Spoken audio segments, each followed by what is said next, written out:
할렐루야. 거룩한 주일 하나님 전에 나와 예배드리는 여러분의 삶의 자리 가운데 아침 저녁으로 선선하게 불어오는 그 바람처럼 은혜의 바람이, 성령의 바람이 여러분의 심령 가운데 불어오므로 여러분의 마음 가운데 참된 평안이 있고 기쁨이 있고, 또한 여러분이 소망하는 모든 것들이 주님 안에서 하나둘씩 성취되어져 가는 그러한 은혜의 길, 은혜의 삶 살아가시기를 주님의 이름으로 축복합니다. 우리 앞뒤 옆에 계신 분들과 함께 인사하겠습니다. 행복한 애흥교회에 참 잘 오셨습니다.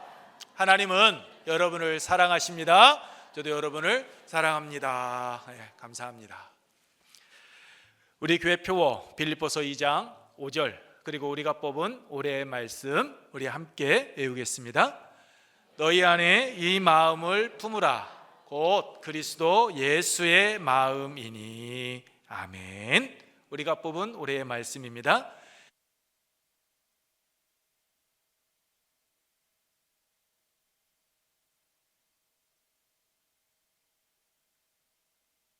아멘. 이 축복의 말씀이 여러분의 삶 속에서 능력의 말씀으로 임할 줄 믿습니다. 작심 삼일이라는 말 여러분 잘 아시죠? 마음 굳게 잡고 한번 도전해 보았는데 며칠이 지나지 않아서 흐지부지 끝나버리는 말을 일컫는 것이 작심삼일입니다. 생각해 보면 우리의 삶의 자리에서 이 작심삼일이라는 말 참 많이 하고 있습니다. 이 자리에 앉아 계시는 분들 가운데에도 분명 작심삼일 지금 경험하고 계시는 분 계실 겁니다. 이번에는 꼭 지켜야지 굳게 다짐했는데 또다시 지키지 못합니다. 이번에는 내가 달라질 거야 라고 이야기했는데 어느 순간 제자리에 돌아와 있는 나의 모습을 보시는 분들 계실 겁니다. 다시는 그러지 않겠다라고 그렇게 수없이 다짐했건만 또다시 넘어져 버린 나의 모습, 그러한 연약한 나의 모습을 보며 실망하신 분들 아마 이 자리에 계실 겁니다. 내가 이 정도밖에 안 되는가? 내가 왜 또 넘어졌을까? 수없이 나 자신에게 반문하면서 하루하루 힘들게 보내시는 분들 분명 계실 겁니다. 그러면 여러분, 성경에 나오는 하나님의 부름을 받고 하나님께서 주신 사명을 감당해 나아가는 그 믿음의 위인들은 한 번도 실수하지 않고 한 번도 넘어지지 않고 자신이 뜻했던 대로 모든 것을 다 살아갔던 자들일까요? 그래서 그들이 믿음의 조상으로, 믿음의 사람으로 많은 사람들에게 회자되고 있을까요? 어떻게 생각하십니까? 하나님께 부름을 받고 하나님께서 주신 사명을 감당하며 나아갔던 자들 가운데에도 여러분 실수하고 실패하고 넘어지는 자들 많이 있습니다. 이스라엘의 등불이라고 일컬어지는 다윗이 그랬고 요나가 그랬습니다. 삼손도 그랬고 마가 요한도 그렇게 넘어지고 일어섰습니다. 중요한 것은 넘어졌느냐 넘어지지 않았느냐가 아닙니다. 넘어진 후, 그 후에 그가 어떠한 삶을 살아갔느냐, 이것이 중요한 것이지 넘어졌느냐 넘어지지 않았느냐가 중요한 것 아닙니다. 제가 방금 말씀을 드렸던 마가 요한을 여러분 한번 생각해 보십시오. 그는 바울과 함께 저기 선교 여행을 떠났던 자였습니다. 바울과 바나바를 따라 선교 여행을 하기로 하였을 때 아마 설레는 마음도 있었지만 두렵고 떨리는 마음도 있었을 겁니다. 내가 잘 이 선교 감당해낼 수 있을까? 이런저런 생각들 하였을 겁니다.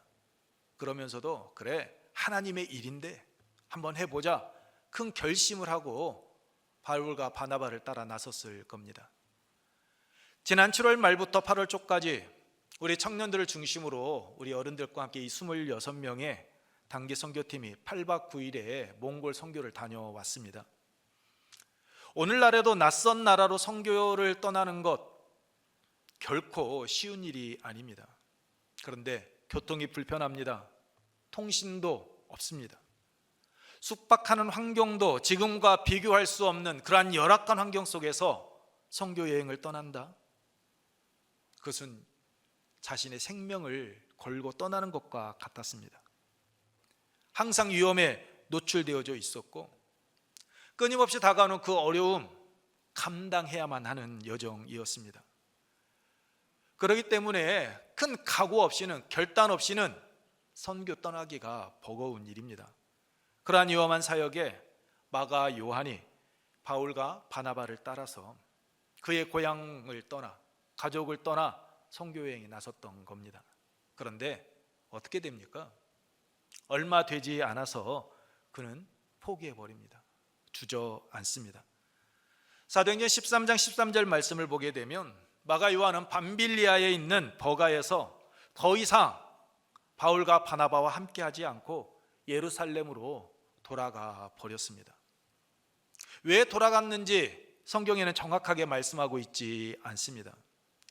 그러나 분명한 것은 이 일이 있은 후에 바울과 바나바가 다시 자신들이 복음을 전했던 곳을 방문하기 위하여 나아갈 때 마가 요한을 데리고 가느냐 데리고 가지 않느냐로 서로 의견 대립을 하고 심하게 다툰 후에 바울과 바나바가 갈라서고 맙니다. 그렇다면 여러분, 이 한 번의 넘어짐이 마가 요한의 그 실패한 인생으로 끝이 나 버립니까? 그렇지 않습니다. 시간이 흐른 뒤에 사도 바울은 믿음의 아들 디모데에게 이야기합니다. 디모데후서 4장 11절 말씀입니다. 우리 함께 읽겠습니다. 누가만 나와 함께 있느니라. 내가 올 때에 마가를 데리고 오라. 그가 나의 일에 유익하니라. 아멘. 내가 올 때에 마가를 데리고 오라. 그가 나의 일에 유익하니라 라고 이야기합니다. 바울이 외면했던 사람입니다. 자신을 떠났던 자, 이제 더 이상 믿을 수 없다라고 치부했던 자였습니다. 그런데 시간이 흐르고 난 후에 바울이 이야기합니다. 그가 나의 사역에 유익하니 그 마가 요한 데리고 와 라고 이야기합니다. 바울의 선교 사역에 있어서 필요한 사람이 되어진 겁니다. 넘어졌지만 다시 일어섰습니다. 실패했지만 그 실패의 자리에 머물지 아니하고 그 실패의 자리가 그의 인생의 마지막 자리가 되지 않게 했습니다.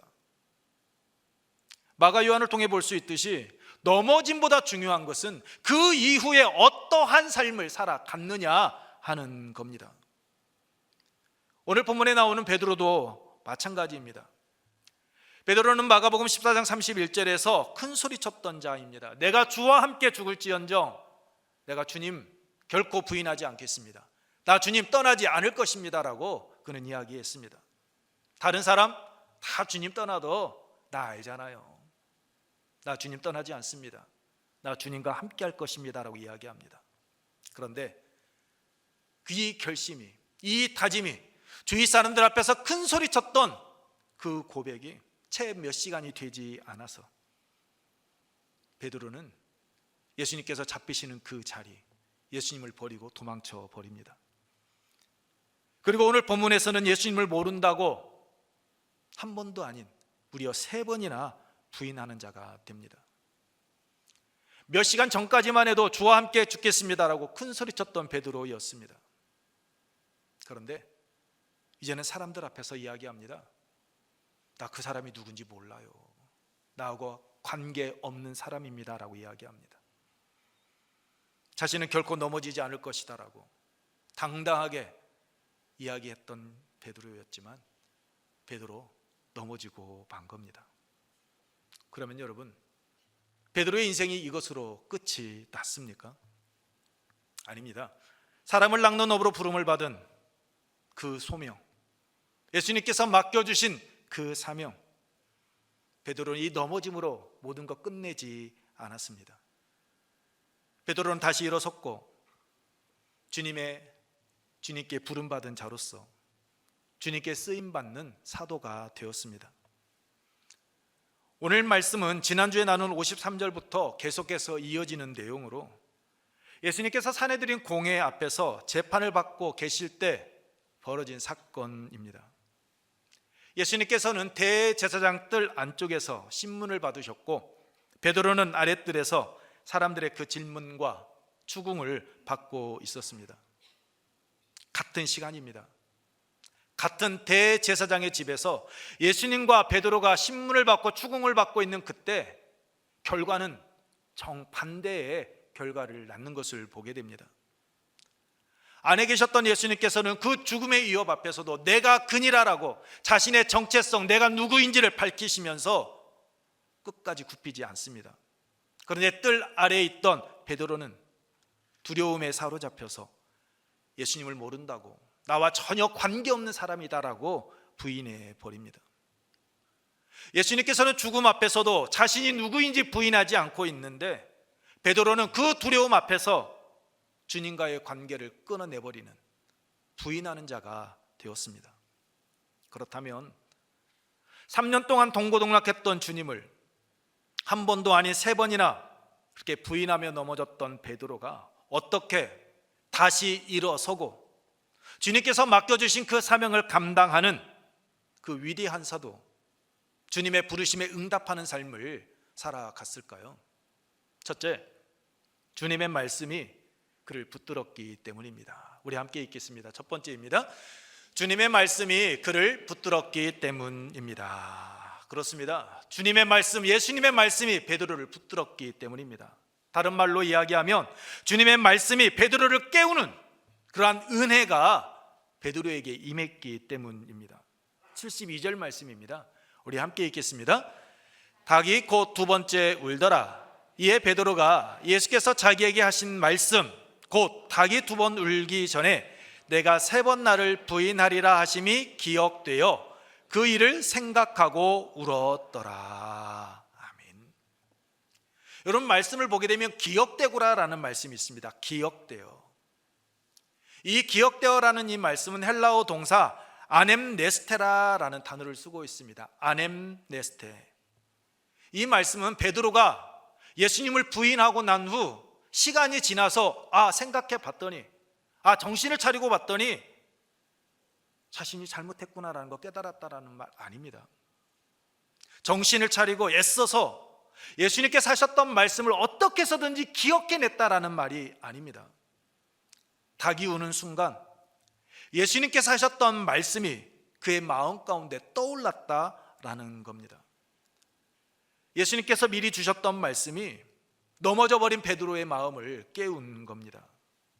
다시 말해 베드로의 회복은 베드로가 결단해서 시작했던 것이 아닙니다. 주님의 말씀이 먼저 베드로를 찾아왔기에, 베드로의 마음을 깨웠기에 가능했다라는 겁니다. 이것이 은혜입니다. 베드로 두려움에 사로잡혀 예수님을 모른다 부인했습니다. 그런데 예수님의 말씀은 그런 베드로 놓지 않았습니다. 베드로가 예수님의 말씀을 붙들고 있었던 것이 아니라 예수님의 말씀이, 예수님께서 하셨던 말씀이 베드로를 붙들고 있었다라는 겁니다. 마가복음 14장 30절 말씀, 예수님께서 베드로에게 말씀하시죠. 우리가 읽었던 72절 말씀이죠. 오늘 이 밤 닭이 2번 울기 전에 내가 3번 나를 부인하리라. 이처럼 예수님께서는 베드로가 넘어지기 전에 이미 그의 넘어짐을 알고 계셨습니다. 그러므로 베드로의 넘어짐, 그 실패, 예수님께서 전혀 생각하지 못했던 뜻밖의 일이 갑작스럽게 닥쳐온 일 아니었습니다. 예수님께서는 베드로가 이미 넘어질 것을 아셨습니다.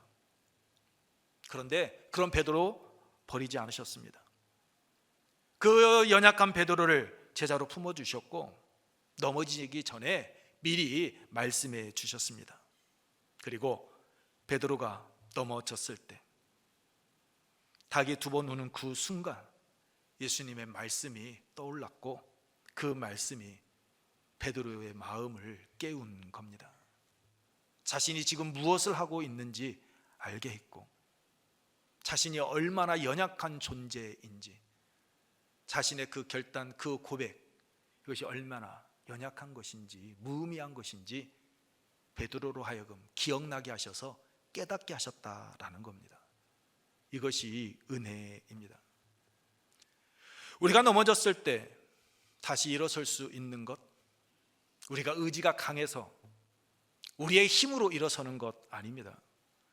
우리를 끝까지 포기하지 아니하시는 주님께서 말씀으로 우리의 마음을 붙깨우시고 우리를 찾아오셔서 우리를 붙들어주고 계시기 때문입니다. 베드로가 주님을 부인했어도 예수님 그 베드로 포기하지 않으셨습니다. 베드로는 두려움 때문에 주님을 향한 그 손 놔버렸지만 주님은 그런 베드로 외면하지 않으셨습니다. 그 말씀으로 임한 은혜가 넘어져 버린 베드로를 다시 일으켜 세운 겁니다. 여러분, 넘어짐, 그 넘어짐의 자리가 우리의 마지막 끝 아닙니다.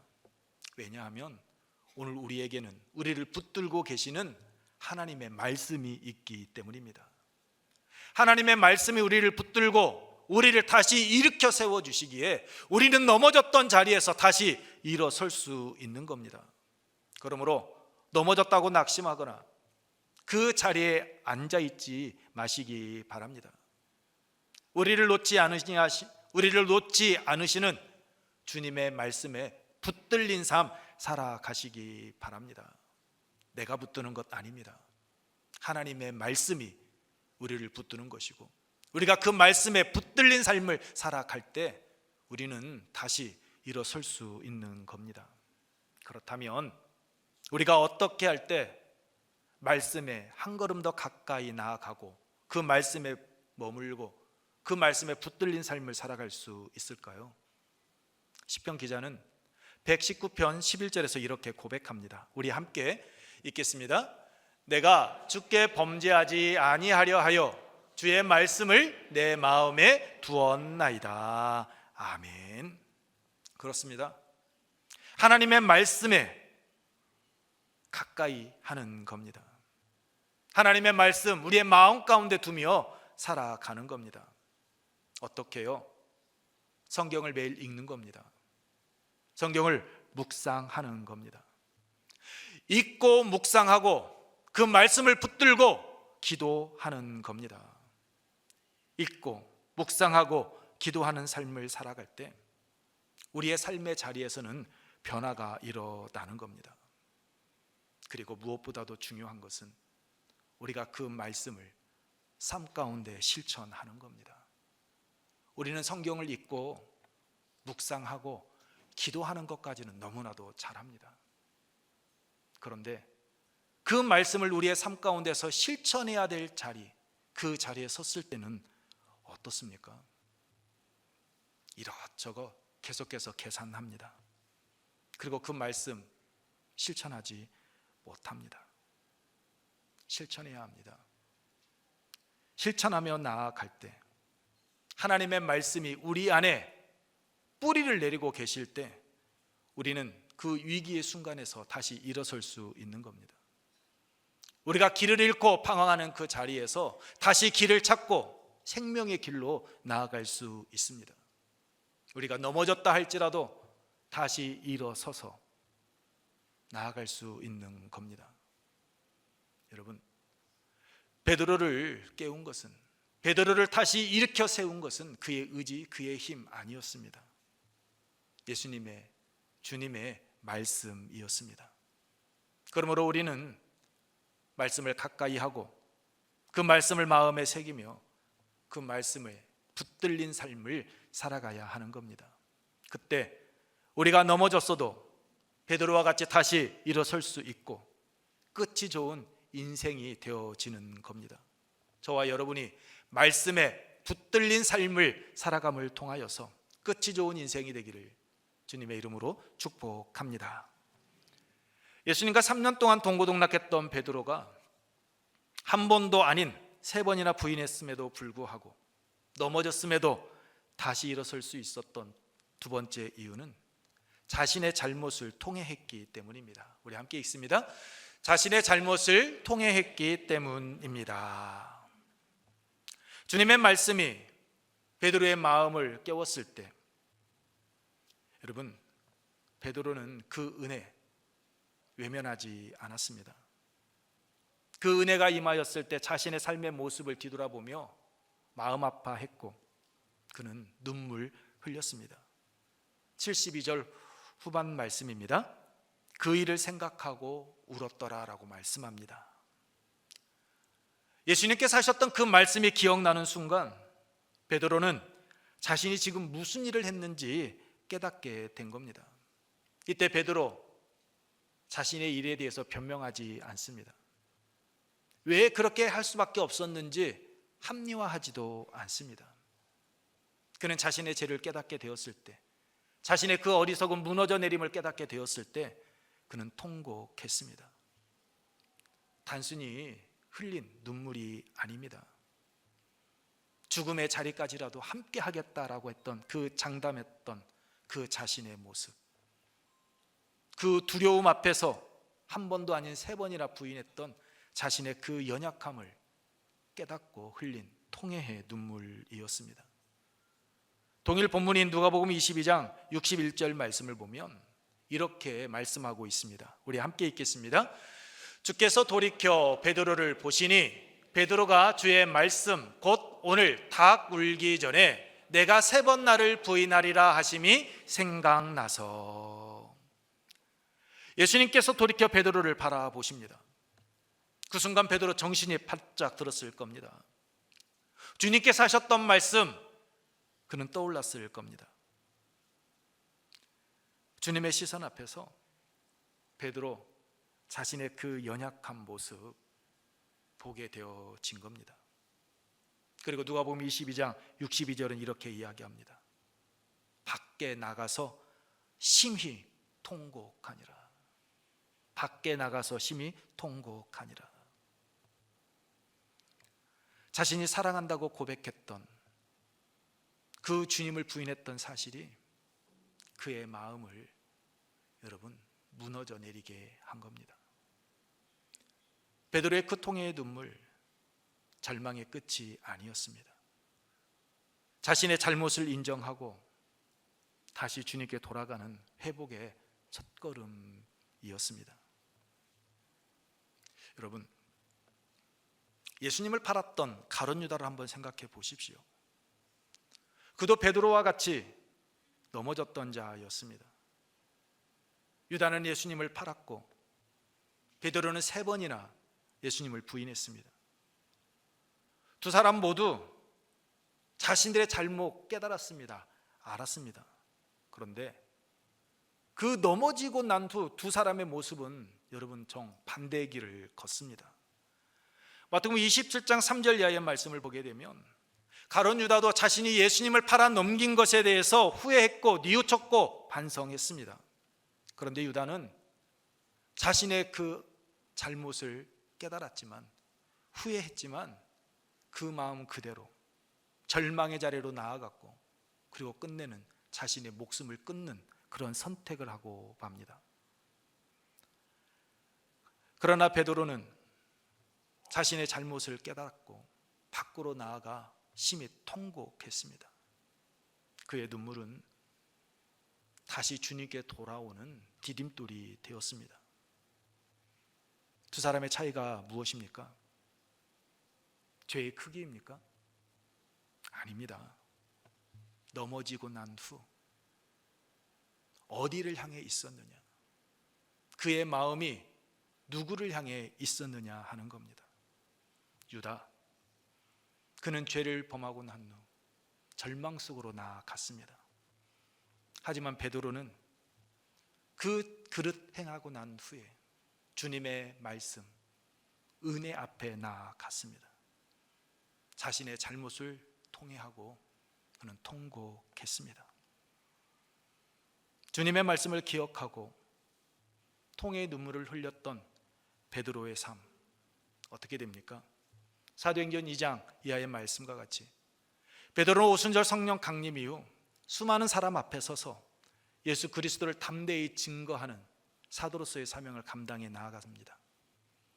한때 예수님을 부인했던 그 입술이 이제는 예수님을 선포하는 입술이 되어 주어진 사명을 감당합니다.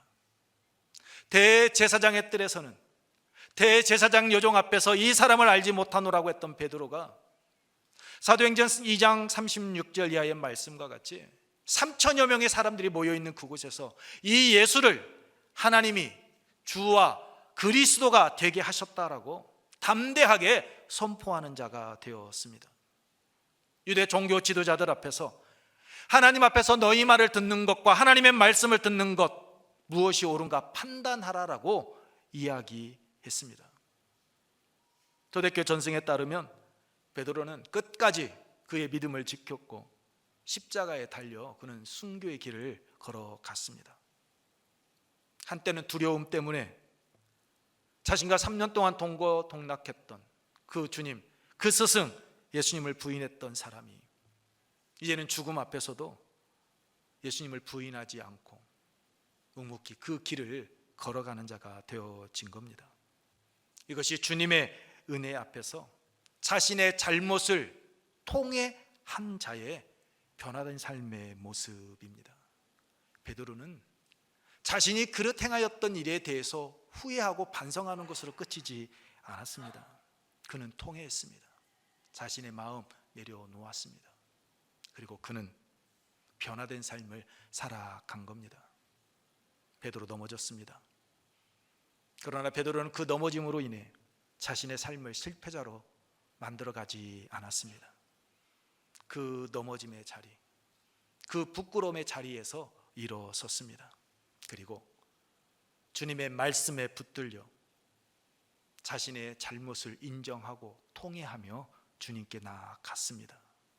그리고 그 세우심의 은혜 속에서 복음의 증인이 되어 위대한 사도가 되었습니다. 이와 비슷한 이야기가 존 폭스의 순교자 열전이라는 책에 나옵니다. 영국 종교개혁을 이끌었던 캔터베리 대주교 토마스 그랜머에 관한 이야기입니다. 1556년 3월 21일 영국 옥스퍼드에서 그랜머가 화형을 앞두고 있었습니다. 그는 그 화형의 자리에 서기 전에 투옥과 죽음의 위협 속에서 자신이 지금까지 지켜왔던 그 신앙을 여러 번 철회했습니다. 죽음이 두려웠기 때문입니다. 살고 싶었기 때문입니다.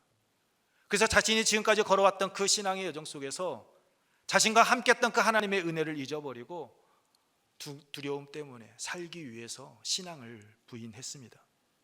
그런데 화형을 앞둔 마지막 날 사람들 앞에서 자신의 입장을 공개적으로 밝히며 화형장으로 사라집니다. 그는 두려움 때문에 양심을 거스르는 문서에 서명했다고 고백하면서 다시 신앙으로 돌아간다라고 고백합니다. 그리고 이렇게 이야기합니다. 내 오른손이 죄를 지었으니 불에 들어갈 때 이 손이 먼저 벌을 받을 것이다. 그리고 마치 화형대에 불이 붙자 그랜머는 실제로 철회문에 서명했던 그 오른손을 그 불길 속에 먼저 내밀었다라고 합니다. 그러면서 말합니다. 이 합당하지 못한 오른손이여, 이 합당하지 못한 오른손이여 라고. 한때 죽음이 두려워 자신의 신앙을 철회했던 자였습니다. 하지만 그는 죽음 앞에서 다시 자신의 그 믿음을 회복했고 고백한 겁니다. 여러분, 그랜머의 삶에서 중요한 것이 무엇입니까? 그가 넘어졌다라는 사실 아닙니다. 그 넘어짐으로 끝나지 않았다라는 겁니다. 그도 두려움 앞에서 넘어졌습니다. 살고 싶은 마음 때문에 자신의 신앙, 자신의 양심 거스르는 그 문서에 여러 번 서명을 했습니다. 그러나 그럼의 삶은 그것으로 끝나지 않았습니다. 그는 자신의 삶을 인정했고 다시 자신이 믿었던 그 신앙을 회복했습니다. 우리가 그레머의 삶 속에서 기억해야 될 것, 그것은 이 대주교였던 그레머의 넘어짐이 아닌 넘어지고 난 후, 그 후입니다. 사랑하는 성도 여러분, 우리도 넘어질 수 있습니다.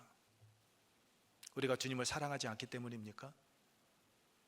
우리의 입술이 거짓이기 때문입니까? 아니죠. 오늘 이 자리에 나와서 하나님께 예배드리고 있는 우리 모두는 주님을 사랑하는 자입니다. 우리의 입술의 고백대로 살아가기 위해서 끊임없이 몸부림치고 있는 이들이 오늘 또 이 시간 이렇게 하나님 앞에 나와 예배드리고 있는 것이지, 그렇지 않은 자들은 이 자리에 나와 있을 이유가 없지요. 그런 우리가 주님을 사랑한다라고 고백하고 있음에도 우리의 결심이 부끄럽게 그 결심을 지키지 못할 때가 있습니다. 두려움 때문에, 연약함 때문에 우리의 믿음이 흔들릴 때도 있습니다. 중요한 것은 넘어짐이 아닙니다. 그 이후의 삶입니다. 지금 여러분 가운데 넘어진 자리에 주저앉아 계신 분이 계십니까? 내가 그리스도인임을 드러내야 될 때 모른 척했던 그 말이 마음 가운데 계속 남아 있습니까? 내가 믿음을 보여주어야 되는 그 순간에 베드로와 같이 그 자리를 피해버리는 그 일들이 있습니까? 내가 담대하게 진리를 외쳐야 되는 그때 아무 말 하지 못하고 침묵했던 그 일이 마음의 짐으로 남아있는 분들이 계십니까? 그렇다 할지라도 그 자리에 주저앉지 마시기 바랍니다. 주님의 말씀에 붙들린 삶 살아가시기 바랍니다. 우리가 말씀을 붙드는 것이 아니라 주님의 말씀에 붙들린 삶을 살아가게 될 때 우리는 다시 일어설 수 있습니다. 베드로와 같이 자신의 잘못을 인정하고 통회하며 다시 주님께 돌아오기를 원합니다. 넘어짐의 자리, 여러분의 신앙의 마지막 자리로 만들지 마십시오. 주님의 은혜를 의지하고 다시 일어서시기 바랍니다. 주님께서는 베드로가 넘어질 것을 이미 알고 계셨습니다. 그런데도 베드로 부르셨고 베드로 사랑하셨으며 넘어진 후에도 포기하지 않고 그를 일으켜 세워주셨습니다. 그 주님이 오늘 우리의 주님이십니다. 그 주님은 우리를 결코 포기하지 않으십니다. 우리가 두려움 때문에, 죽음에 대한 두려움 때문에 주님을 향한 그 손 우리가 펴고 내려놓는다 할지라도 주님은 우리의 이 손을 다시 붙잡아 주시는 분이십니다. 그렇기 때문에 우리는 다시 돌아갈 수 있습니다. 우리는 다시 시작할 수 있습니다. 우리는 다시 일어설 수 있습니다. 우리를 붙드시는 주님의 은혜가 우리를 떠나지 않기 때문입니다. 그러므로 넘어짐 그 이후 여전히 우리를 사랑하시고 말씀으로 붙드시며 다시 일으켜 세워주시는 주님의 은혜 안에 거하시기 바랍니다. 그래서 다시 일어선 베드로와 같이 우리에게 맡겨진 그 믿음의 길을 끝까지 걸어가며 복음의 증인의 삶을 살아가는 저와 여러분이 되기를 주님의 이름으로 축복합니다. 이 시간 우리 함께 십자가 그 사랑 찬양하겠습니다. 이 찬양 후에 넘어질 때마다 주님의 말씀과 은혜에 붙들려 다시 일어서게 하옵소서라고, 우리의 잘못을 진심으로 통회하고 주님께로 돌아가 복음의 증인의 삶을 살아가게 하옵소서라고 우리 함께 찬양 후에 통성으로 기도하도록 하겠습니다.